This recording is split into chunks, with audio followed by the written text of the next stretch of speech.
ದೈವದ ಆರಾಧನೆಗೆ ಅಪಹಾಸ್ಯ ಮಾಡಿದವರು ದೈವ ಸನ್ನಿಧಿಯಲ್ಲಿ ಕೈಜೋಡಿಸಿ ಬೆನ್ನು ಬಾಗಿಸಿ ತಲೆ ತಗ್ಗಿಸಿ ನಿಂತಿದ್ದಾರೆ. ಇತ್ತೀಚೆಗಷ್ಟೇ ಸಾಮಾಜಿಕ ಜಾಲತಾಣದಲ್ಲಿ ವೈರಲ್ ಆಗಿದ್ದ ವಿಡಿಯೋ ತುಳುನಾಡಲ್ಲಿ ಭಾರಿ ವಿವಾದ ಸೃಷ್ಟಿಸಿತ್ತು.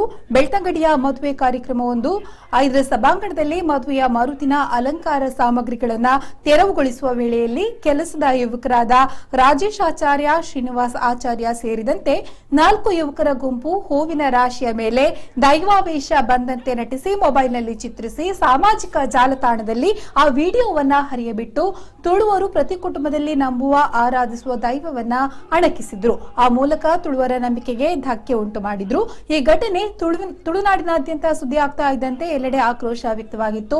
ಫೇಸ್ಬುಕ್, ವಾಟ್ಸ್ಆಪ್ನಲ್ಲಿ ಯುವಕರ ದುರ್ವರ್ತನೆಗೆ ಟೀಕೆ ವ್ಯಕ್ತಪಡಿಸಿದ್ರು. ಇದೇ ಸಂದರ್ಭ ನಲಿಕೆಯವರ ಸಮಾಜ ಸೇವಾ ಸಂಘ ಬೆಳ್ತಂಗಡಿ ಪ್ರತಿಭಟನೆ ಕೂಡ ನಡೆಸಿ ಎಚ್ಚರಿಕೆ ನೀಡಿದ್ರು. ಆ ಸಮಯದಲ್ಲಿ ಸಂಘವನ್ನ ಸಂಪರ್ಕಿಸಿದ ಯುವಕರು ಕ್ಷಮೆ ಕೇಳಿ ದೈವ ಸಾನ್ನಿಧ್ಯದಲ್ಲಿ ತಪ್ಪು ಕಾಣಿಕೆ ಹಾಕುವುದಾಗಿ ಅಲವತ್ತುಕೊಂಡಿದ್ರು.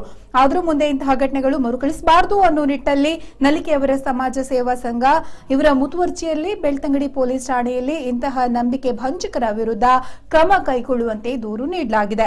ನಂತರ ಬೆಳ್ತಂಗಡಿ ತಾಲೂಕಿನ ನಲಿಕೆ ಸಮಾಜ ಸೇವಾ ಸಂಘದ ಅಧೀನದ ಸಂಭ್ರಮ ಸಭಾಭವನದ ಆವರಣದಲ್ಲಿರುವ ಗುಳಿಗನ ಸಾನ್ನಿಧ್ಯದಲ್ಲಿ ಸಮಾಜದ ಹಿರಿಯರ ಉಪಸ್ಥಿತಿಯಲ್ಲಿ ಯುವಕರು ಕ್ಷಮೆ ಕೋರ್ತಾ ಗುಳಿಗ ಸನ್ನಿಧಿಗೆ ಎರಗಿದ್ದಾರೆ.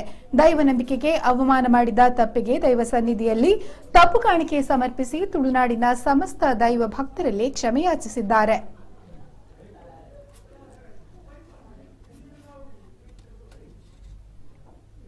ಸುದ್ದಿ ಮಧ್ಯಾಹ್ನದಲ್ಲಿ ಒಂದು ಸ್ಮಾಲ್ ಬ್ರೇಕ್.